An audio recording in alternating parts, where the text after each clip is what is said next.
Well, hey, we are live. Good evening. You're watching the Clubb Tracks TV show, and I'm your host, Noel Clubb, with the most, sometimes, maybe, yeah. Well, anyway, folks, you're watching Clubb Tracks TV show, and remember, please download the Zingo TV app, of course, from the respective iOS and Android app stores, as the app is absolutely free. And while you download, please make sure to rate and leave us a comment because Mark and I always want to hear from every single one of you. That's right. Actually, we do. So anyway, moving on. Zingo TV is also available on Google Chromecast, Amazon Fire, and Fire TV sticks, and Roku sticks are also available on all smart TVs from 2016 forward. So welcome all the viewers watching the Clubb Tracks TV show around the world. Thank you for joining us. Here another cool edition of the show. So moving on, of course, I introduce my cool co-host, co-anchor of this very cool little show. And he is, of course, the lead singer and guitarist of New York City's classic rock band, The Handful. He's also an amazing solo artist, folks. Of course, his latest record lasted a while, Bodega Flowers. It's embraced. Oh, yeah. Oh, yeah, that's the one. That's the one. Check it out. But here he is, joins us live from New Jersey, folks. Mr. Mark, cool dude, Duda, to the show. Welcome, thank you, man. Mark. How you doing? I appreciate it. How you been? Oh, I'm always busy. I juggle like so many jobs and projects, and of course boxing outside of this. So yeah, I'm always busy. You? Yeah, absolutely. Like we talked about big fight last night, but like I'm really excited about today. I mean, in 21 or whenever we had Carol on the last time, right? Yeah. That was one of my favorite records of the whole year. Oh, and you had that wonderful dress on again. And I say that because I love it, not in any objectifying type of way, right? That you have on the cover. Anyway, this is a really special album too. Yes, it is. And I've been listening to it a lot. And I'm really honored that that Carol's here to talk to us about it. Absolutely. Yeah, you and I both. And it's definitely exactly right. She's a return visit here. And of course, we're discussing her brand new forthcoming record. So, folks, without further ado, let's welcome, of course, our tonight's guest here on the show. And she's known as a seven-fingered piano pounding artist, also a great singer-songwriter as well. Discussing her brand new record, which is Fortuitous Drops. So please welcome, without further ado, Carol Hodge to the Clubb. Hello. Show. Hi. Yes. How you doing, Carol? How you doing? I'm really good. I thought you were saying that I was wearing the same clothes as I was last time I was on the show. I was like, oh no, I should have checked that. No, but I think I remember that dress from the album cover. Yeah, it's on the album cover. Yeah, and it's wonderful. Yeah. See, so listen, I'm not a creep, but I've looked at that album cover enough times to remember the dress. So it's wonderful. You're wonderful. That's right. Can't beat a good polka dot. True. Absolutely. Hey, welcome back to the show. Good to see you after a long while. Yeah, was it 2 years ago then when I was on? It was about 2 years. It feels like a year, but I guess Mark's actually I think closer what it actually was about 2 years ago. Yeah, like it was a while ago, and then I remembered. I kind of have the time. Yeah, a year and a half maybe. I know you came to play in the area, and I actually had back surgery at the time, and I couldn't come, and I was really bummed that I missed you. And I hope you come around again. I think you were with Ryan Hamilton at the time. Yeah, we played. That was May last year. We played a few gigs in like the sort of New York, sense. I had my back surgery in April. Yeah, so I wasn't. I wasn't mobile at the time, but I thought it was really cool that. That you made the effort to come around and everything. And what a great record it is. And I don't know how you find the time to do all the things you do and create the way you do. I mean, I really, as a singer-songwriter myself, I admire that. Right. It takes me like 3 to 5 years to put a record out. Yeah. Well, I mean, it's just, I've been doing it. This is all I've done for the past year. So I sort of quit my day job about a year ago. God bless. So I have got more time to do things. And I just kind of figure like with releasing albums and writing songs, it's like if you write like 2 songs a month, then that's, you've got enough there for an album in a year, haven't you? That's true. I do the same thing. I'll write like 24 songs and toss half of them and then put a record out. But yeah. I think I had about break them all down again. Yeah. I had about 70 for the last album that I whittled down, and chose 10. So yeah. That's a lot.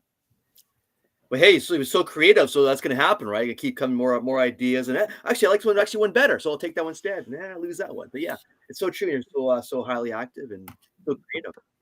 Yeah, it's kind of it's more like I've treated it more like a discipline now. It's like a it's kind of like it is like a job. It's like, well, if I turn up and I sit in front of the piano with my recording gear there, and I do that like twice a week even, like I'm more likely to end up with songs than if I just wait for inspiration to strike. So yeah, exactly. Let me go back to the beginning here. It's kind of really briefly here, kind of kept the viewers kind of caught up with you. So we all kind of start off with you. When did you first discover the piano? How old were you, and what inspired you to pursue the piano in the first place? I think I was about 8 years old, and my brother came home with one of those tiny little Casio keyboards. Right. Had a little cartridge. I remember those. You put the cartridge in, there's little lights above the keys, and it sort of plays, and you press the keys as they light up. So he got that from like a car boot sale, and I think he played with it for about a week, and then he was bored of it. So I kind of snuck it out of his room, and I just like played on it for hours and hours. And I think my parents kind of clocked that I was really sticking at it, and I was interested. And then just I begged my parents for piano lessons. I taught myself to read music, so that they knew I was serious. Wow, that's right. And then they finally relented and let me have keyboard lessons and then piano lessons, and the rest is history, I guess. Even though I'm only 41, it's like it's like ancient history. But 8 years old, I mean, that's just incredibly, phenomenal. Start off so young. Yeah, I mean, I think I did it the other way around to a lot of people. I mean, the tradition is that, you get forced to do music lessons by your parents. Like, you've got to learn the violin or the guitar or the piano. It's like, that wasn't the case with me. It was the other way around, But, I mean, pianos, it's just beautiful instruments. So, I mean, well chosen for sure. Yeah, when I'm going to gigs, I kind of wish that I'd learned to play flute. When I have to, like, hump my digital piano up and down stairs, it's just like, oh... But apart from that, I don't have any regrets. No, very good. I was going to catch up too as far as you have a very unique condition. As you're known as being the 7-fingered piano pounding artist. So again, describe to our viewers a little more about your condition and go from there. Yeah, well, I've got some new tattoos. Very cool. Very cool. Yeah. So that kind of explains it. So I was born with my hand like this. It's called cleft type symbrachydactyly, and it basically means that when my hand was forming in utero, it didn't get enough proteins to create like a full hand and fingers. Right. And I discovered quite recently that the name of the proteins they're called sonic hedgehog proteins. Really? So I reckon they were discovered by someone of my generation who used to play Sonic the Hedgehog. Yeah. That's interesting. Because I was like, that can't be right. That can't be real. But no, it's like I read some scientific papers and that is what they're called. So yeah, they reckon that's what happened. So I've just got 7 fingers instead of 10. Exactly. I mean, he's a phenomenal piano player and a great songwriter. So So moving on, it's probably your brand new record, which is of course Mark was describing earlier, which is just amazing. Yeah, now listen, I took Latin, so I know what vertiginous drops means. But our average listener may not. Yes, talk about that title, and I know it's a lyric in one of the songs. I heard that as well, but talk to us a little bit about that. What made you choose that? Well heard. Yeah, it is. Yeah. Do you know the number of people who have asked me, what does that mean? Or how do you say that? You're not alone. It's quite a what's the word? Pretentious title, I have to admit. Vertiginous basically means like it comes from vertigo. So the idea of being up somewhere so high that to look down induces vertigo. So it relates to the idea of taking risks and putting yourself in those places where there is a really steep drop if you happen to fall. But that's a good thing in a way because it means you've actually pushed yourself to climb higher. Yeah. That's right. So like quitting your day job and kind of taking the risk you did, right? That sort of reminds me of that. I've had a foot in the business in the music world for a long time. I'm ancient. And, by the time I got known at all, I had children in a house and all these things. So I admire that you're willing to take that risk, that you were able to take it. And I really hope this works out for you because you're a wonderful songwriter. Yeah, Thank you. And you know what? I was about to turn 40 and I just had the sudden realization. It's like, I've never just done this. I've never fully committed to just trying to be a musician and a songwriter. So maybe that's, worth trying. So I've done it for a year and it's gone quite well so far. So I'll see what the future holds. But if I need to, I can just get a day job. It's fine.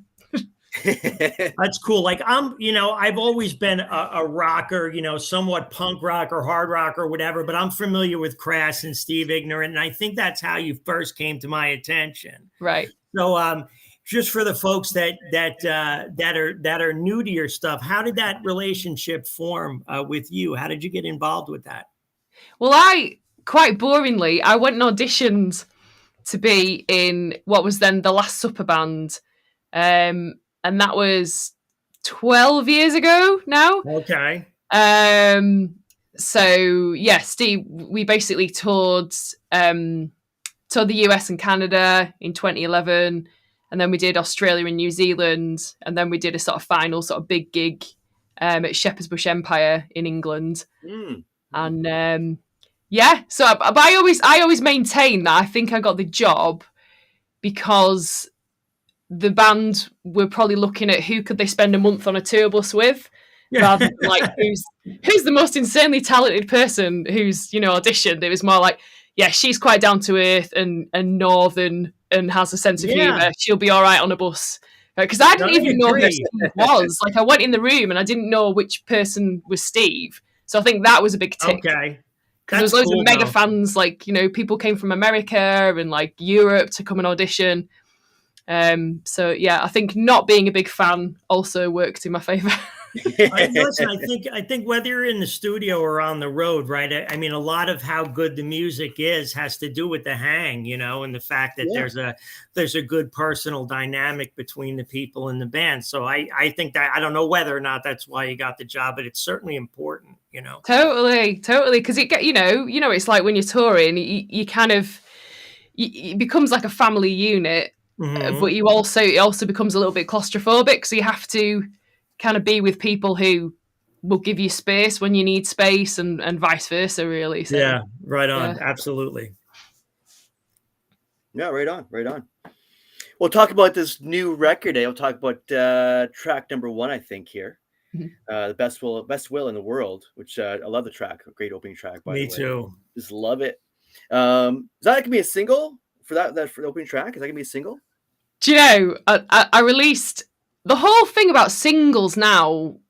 I've just kind of let it slide on this album. I did release Grayson, which is I think the 3rd track. I released that on its own, like a digital release, and then I just got the album out. Worse, right? Yeah, that one. Yeah.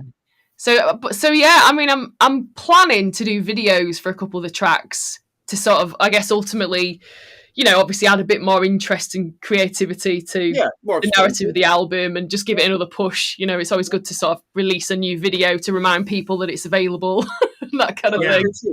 But yeah, the whole singles thing, I don't know. I probably quite erroneously think of it as sort of a younger person's game, or like a newer artist, might release a few singles on Spotify and then maybe put an album out at some point. But I was just kind of like, I've got an album ready, just get it out there.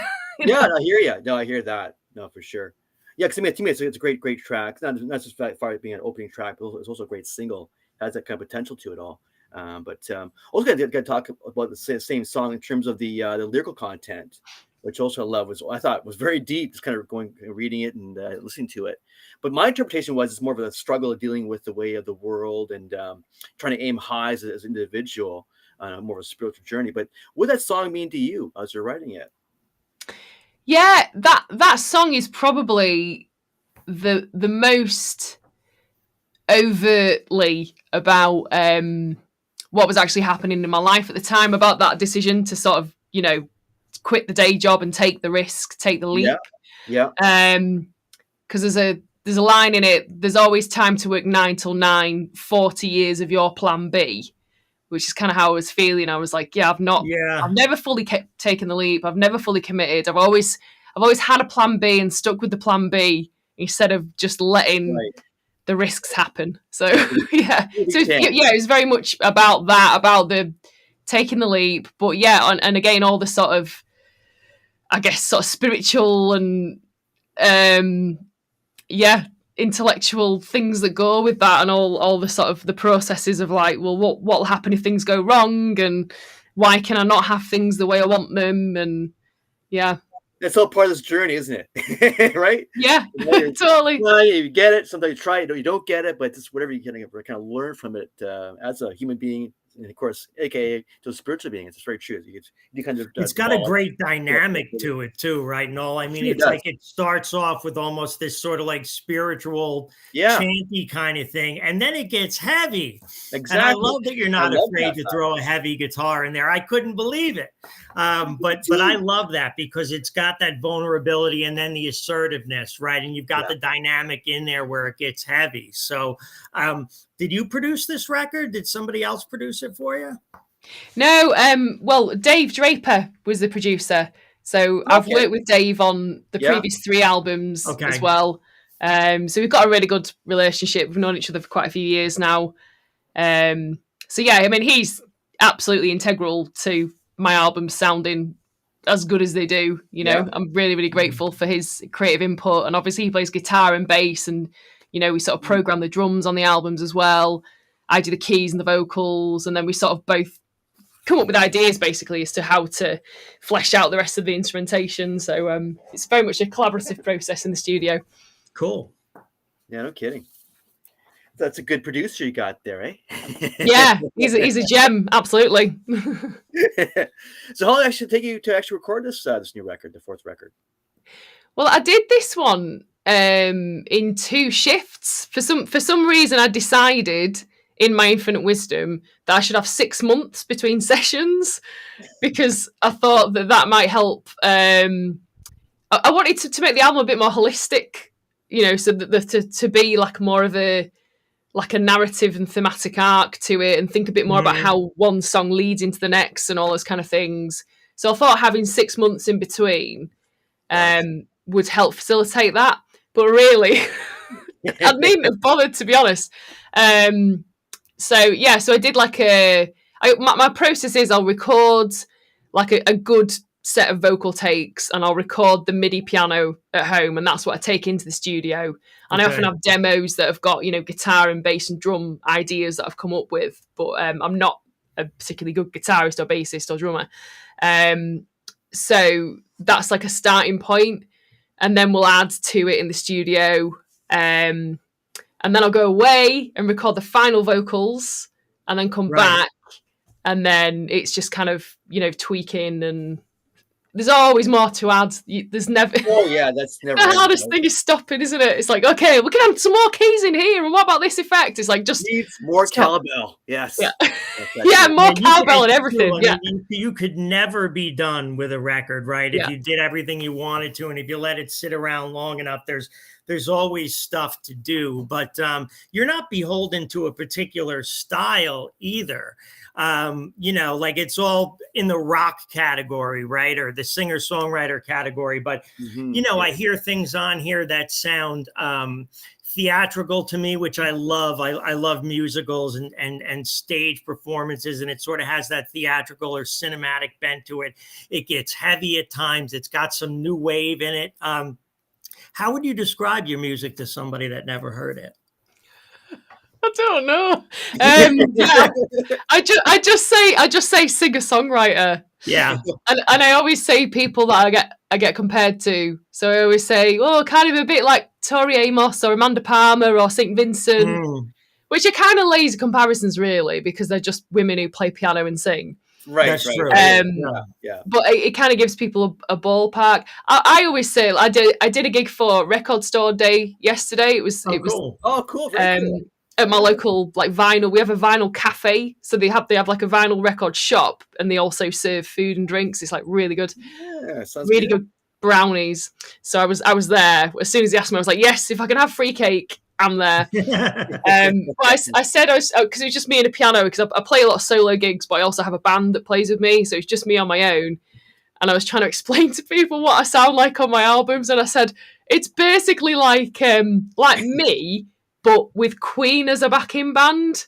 That's cool. Yeah, and I know that again, that's really lazy, but I feel like, you know, one of the first albums. Well, I had a tape that my dad made, and it was A Night at the Opera on one side and Sheer Heart Attack on the other.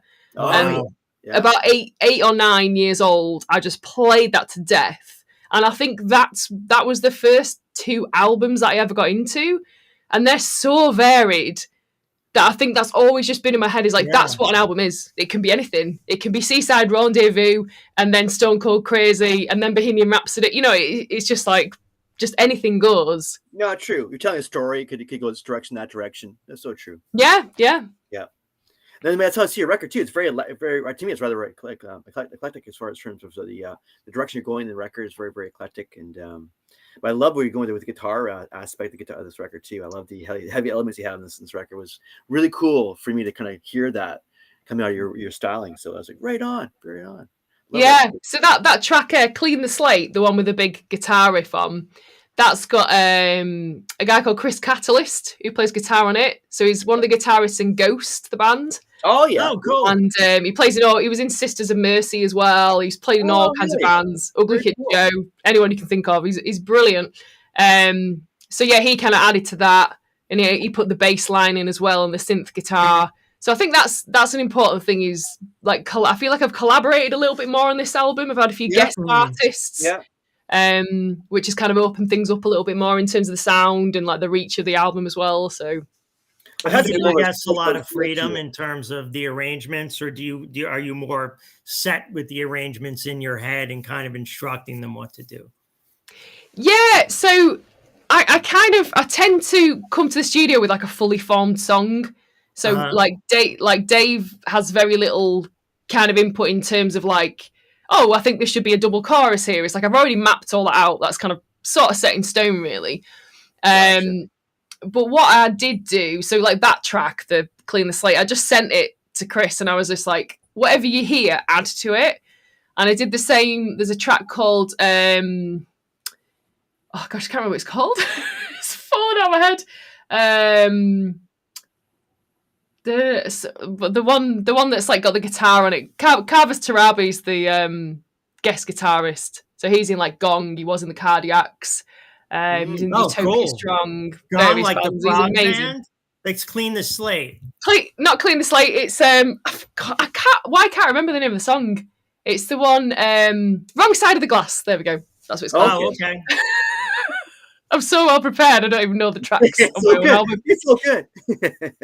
But yeah, so that was basically just vocals and piano, and I sent it to him, and he just sent these like, I think it was 4 different tracks, guitar tracks back, and there was like Ebo on like 2 of them, and he just like gorgeous, like just like these little guitar lines, and it made it sound like a Bond theme. So that was the biggest sort of transformation.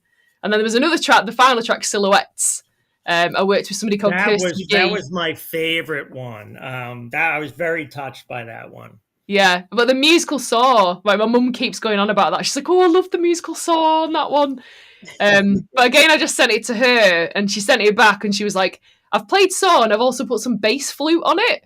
And I was like, I didn't even know bass flute existed, but thanks, it sounds amazing. So yeah. That sounds cool right there. I think so. I was asking about track number 2 was The Price. Another great track on there. Excellent keyboard work, as well crafted harmonies, and I love the chorus and then that song. But what brought that beautiful track together in terms of inspiration for you? Yeah, I mean, that's a song about it's a song about addiction.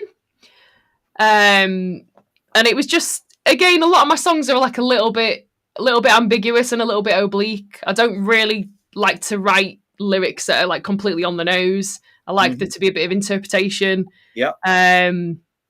But yeah, and that was an interesting one in terms of production, because I didn't really know what to do with it at all. I just had this. It was all about the hook, about the chorus hook. Yeah. And I was just like, I have no idea what sort of style it's going to be. So that was really good fun to work on in the studio. And then Ginger from the Wild Hearts, he did vocals on that as well, because he works with Dave Draper, the producer, and I've played with Ginger for quite a few years. So that was another sort of like crossed paths thing, which worked out really nicely. No kidding. Very cool. Very cool.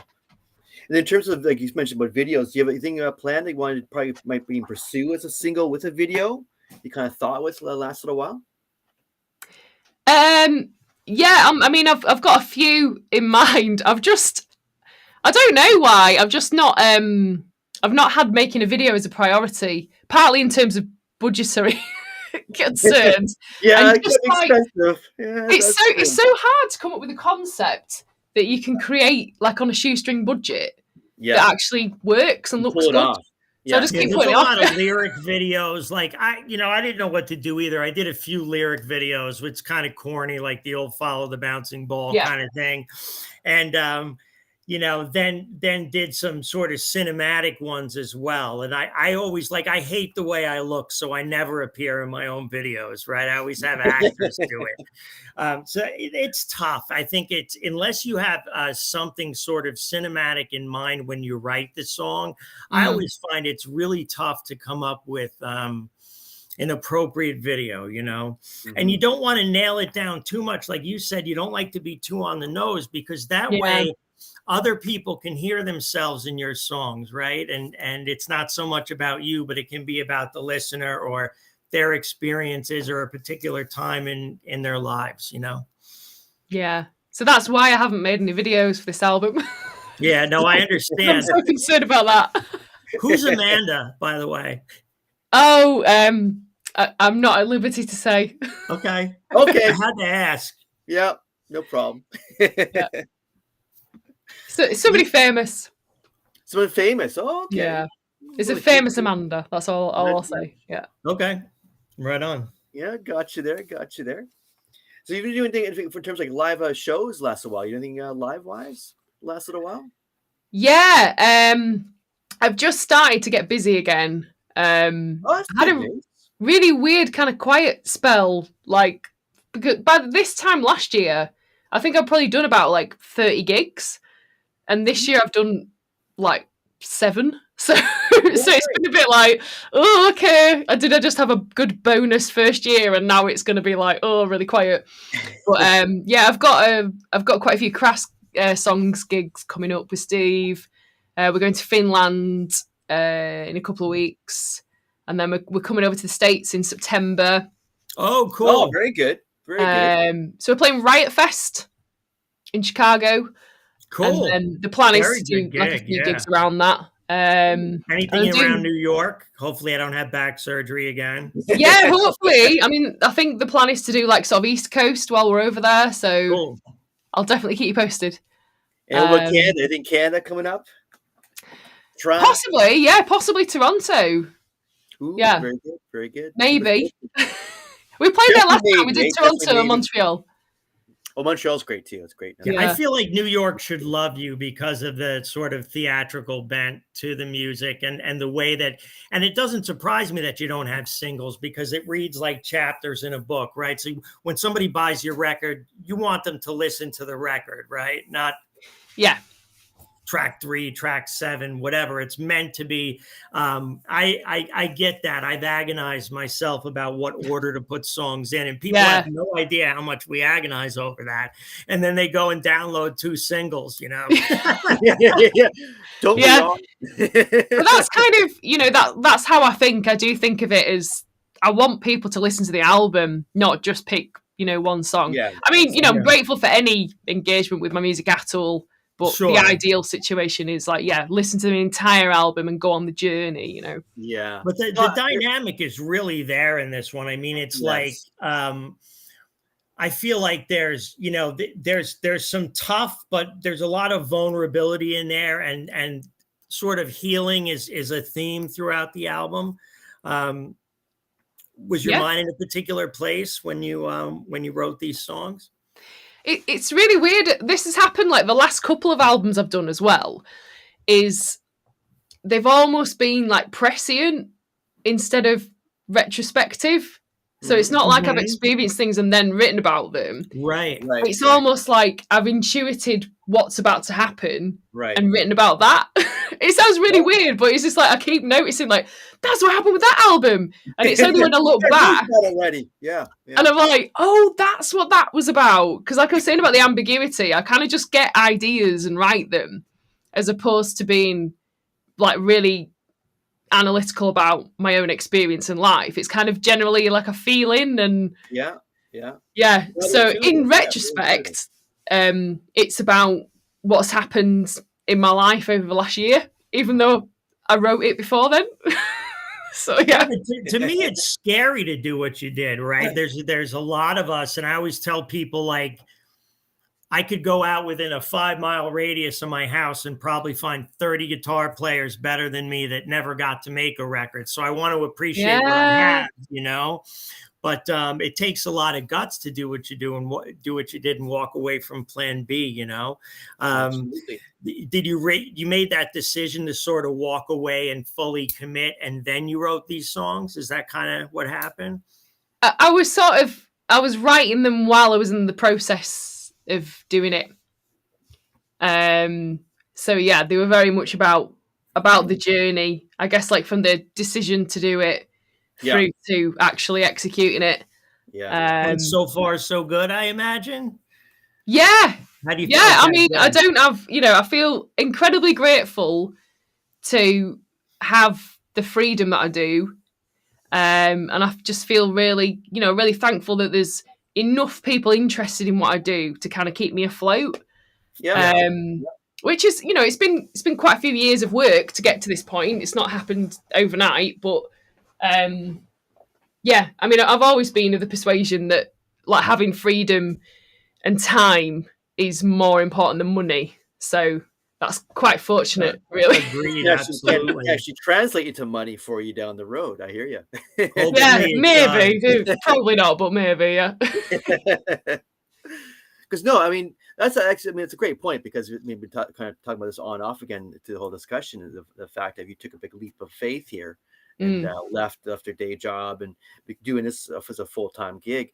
But that's the thing, like like Mark's touching on too, is you can hear that. You can hear that you believe it, that you believe it, you right? Let go and taking this big step. You can hear that like I'm taking a chance, I'm taking a leap here, and you're pouring everything into it. So therefore, the result of the music is now actually has to me a wider spectrum of sound and feel, because to me it's like a journey. It's just gone way bigger, way more expanded, if you would. Yeah. And the thing is, I mean, you like. I'm exposed to your music through Crass ultimately, and I think a bunch of people are. And how does it feel to have? But what you do is totally different. So, have you found that the punk community or the art punk community has really embraced you? I've been pleasantly surprised. Like at first, I thought. So when I first did the Crass stuff with Steve in 2011. I then went and formed a band that was a bit more. We were kind of more like stoner rock, but I guess there was a bit of a punk, like kind of a bit like the Distillers or like Hole, kind of edge to it, a bit grungy as well. And I thought that that would work, and it didn't really pan out. And I just thought I just need to do what I want to do. I need to write the songs I want to hear. Your and just palette's focus on broader than that, and your voice is. You can really sing. So not that punk rockers can't, but it's not as important, right? I think you have a commanding voice. To me, that's, the vocal is, to me, the songs, right? A good song is really all about the vocal. And then other things are less important, at least to me. And when you write, do you come up with sort of the vocal first or the music first? Is there a way that typically takes shape with you? Yeah, I've kind of I tend to very much think in terms of melody. So it's usually the vocal hooks that come first. Materialize first. Sometimes I'll have a melody idea in my head and it'll become like a piano or a guitar lick. But most of the time it's the vocal melody. And I think that's what is most important, really. It's do you like the singer's voice? I mean, this is me speaking for myself. Like, yeah. I mean, I love like so much music, but really, if I don't get on with the singer's voice, I can't fully commit to it. I lost you. Yeah, I hear you. Yeah, exactly. Good point. And that's nothing to do with like their technical ability. There could be a not tone deaf, but like monotone singer or whatever. Like Leonard Cohen's a great example. Bob Dylan even. It's like they're not Lou classical, Reed, right? So I'd rather hear Lou Reed sing all night than the guy from Queensryche. I don't care that he's a countertenor and can sing 4 octaves. It doesn't turn me on. I'd rather hear Mick Jagger. It's what lights you up, isn't it? It's what you react to. It's very much like an instinctive thing, I reckon, what you like musically. Yeah, well said. That's so true. Well, moving on, track number 3 on this cool record of yours. I got to talk about a little bit further here. Was the beautiful piano work you had on the song called Grayson, which can you share a little bit more about the writing process of the song and who's Grayson? And who is Grayson? That's right. I can tell you who Grayson is. So Grayson is the artist Grayson Perry, who's like a big deal over here. I'm not sure how well known he is in the States. Not well known. No, but not well known. He basically presented a TV show called Rites of Passage, and he travelled around the world and visited different cultures and looked at how they like celebrated life and death, basically. So it was kind of inspired by the episode about death. And he went, to various different places, and I don't know why he's often tangential when I get an idea about something. But it was just a thing of, things always could be worse. Because you could be in a coffin.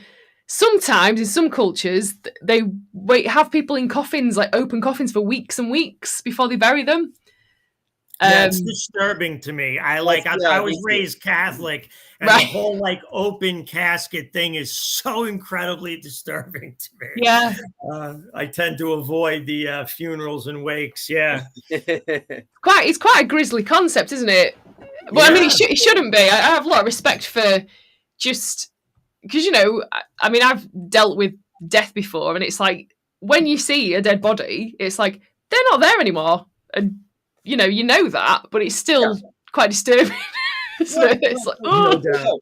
Yeah, absolutely. Yeah. No, I unfortunately have been around a lot myself too. My grandparents were field directors back in Winnipeg, so I go back. Oh wow! That's I was exposed to all that. So, and even after seeing so many of that, you never can really obviously adapt or adjust to that. At least I don't think so. Because you're right. Because you can tell the soul that makes up who they are is no longer with us, and we're there's the the body, but it's always creepy, and I don't think I don't think it ever changes. But yeah, even that lyrical content of the single of Grayson, it's I find it it is quite very dark, but it also has kind of reflectiveness to it. But it's a very dark song in terms of other lyrical content. Yeah. I'm just thinking of one of the lyrics: "Gorge myself on ambition, torn apart at the seams, destined to stay just reaching, shouting distance from my dreams." And that encapsulates the feel of it. It's that sort of, always. I've realised I'm somebody who's always up here, and always kind of like striving for something. It's something that I've worked on a lot. No matter what you get, you're always going to be reaching, right? Yeah, exactly. So it's something that I've become a lot more aware of recently, and tried to, just bring myself back down into the moment and just be like, look at all these. I mean, gratitude is a huge part of it, because it's like, if you try and get on that wavelength of like, okay, I want what's up here, even though I'm not really quite sure what it is most of the time, but what have I got here that I can be instantly grateful for and focus on? So. Well, that's very fascinating, because you're showing right there that you're kind of like in those two worlds. Like you are in that higher self where you aspire to more and obviously better things. So we wear the big picture, but also you wear the small picture, what's going on here right now. So to me, that's very unique and also I think content people don't create good art, right? There's something about being restless and unsatisfied that drives people keeps to you create. rolling going.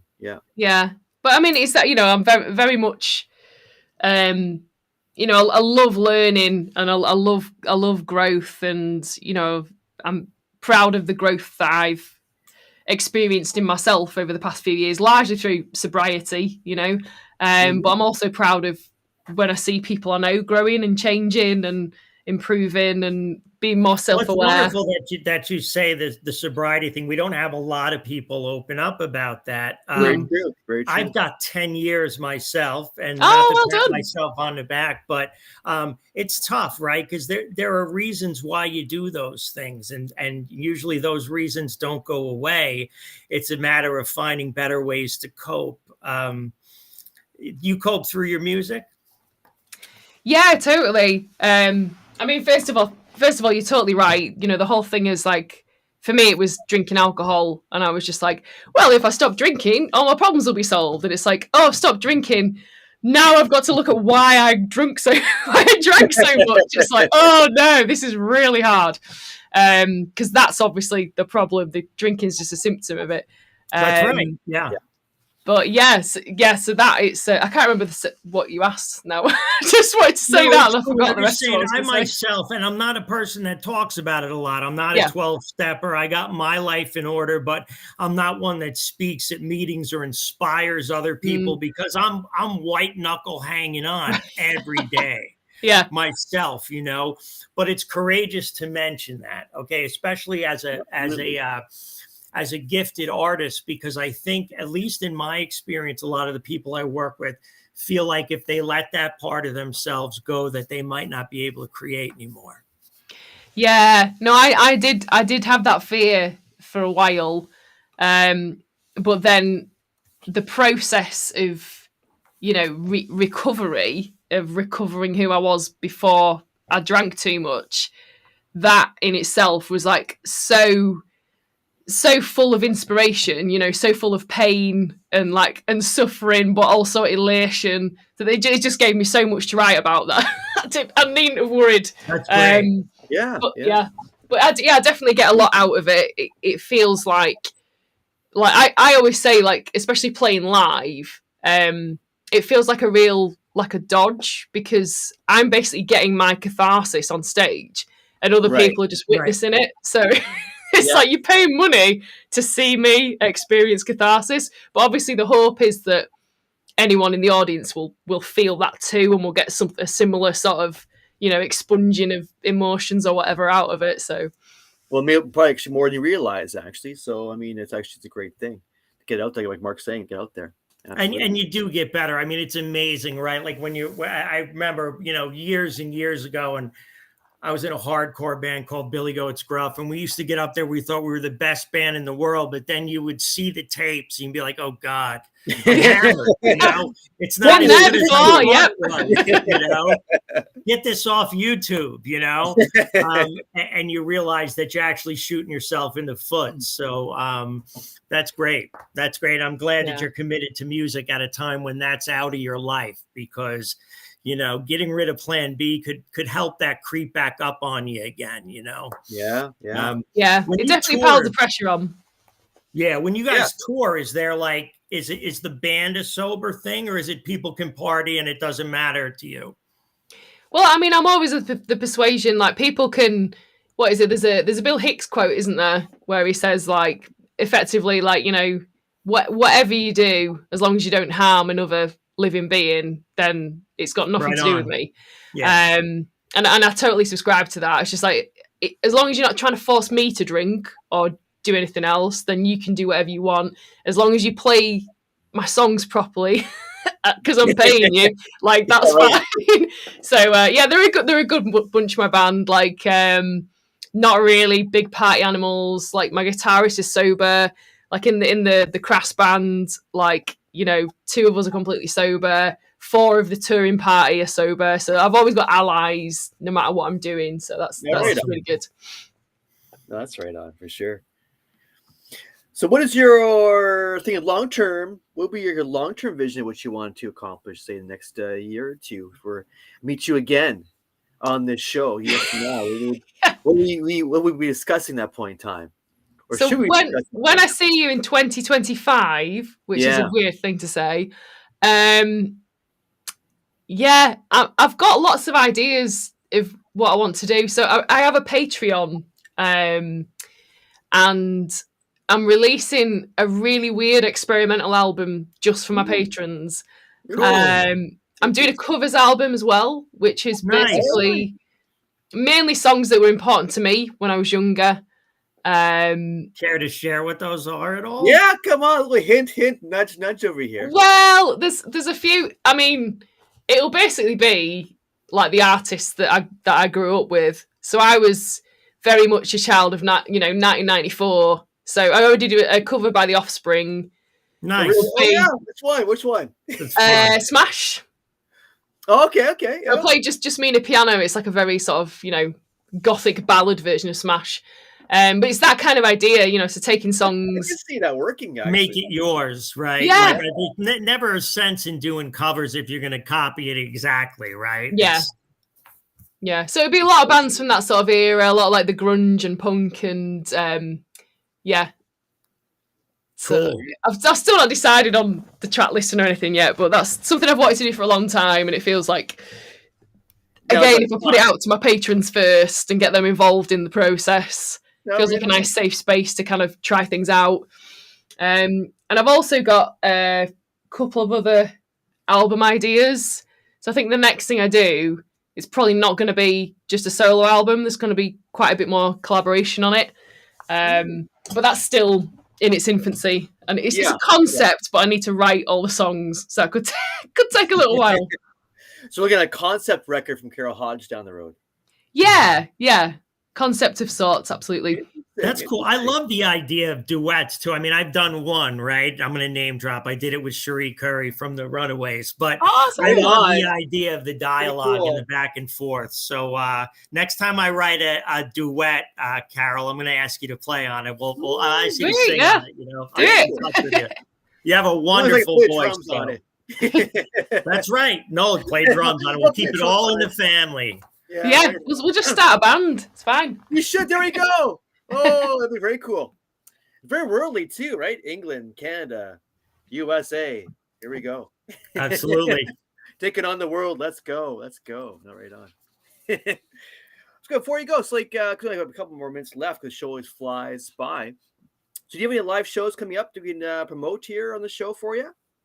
Yes, I've got loads. What's the next big one coming up for you? Yeah, I've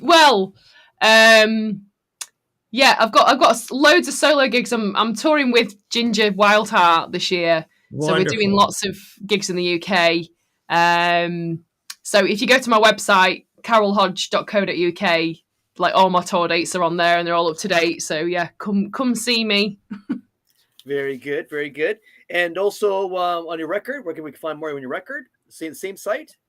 Same place. It's available everywhere to stream. Spotify, Apple Music, wherever else. I've got mine on vinyl, and thank you so much for signing it for me. I absolutely love it. I love your last two records.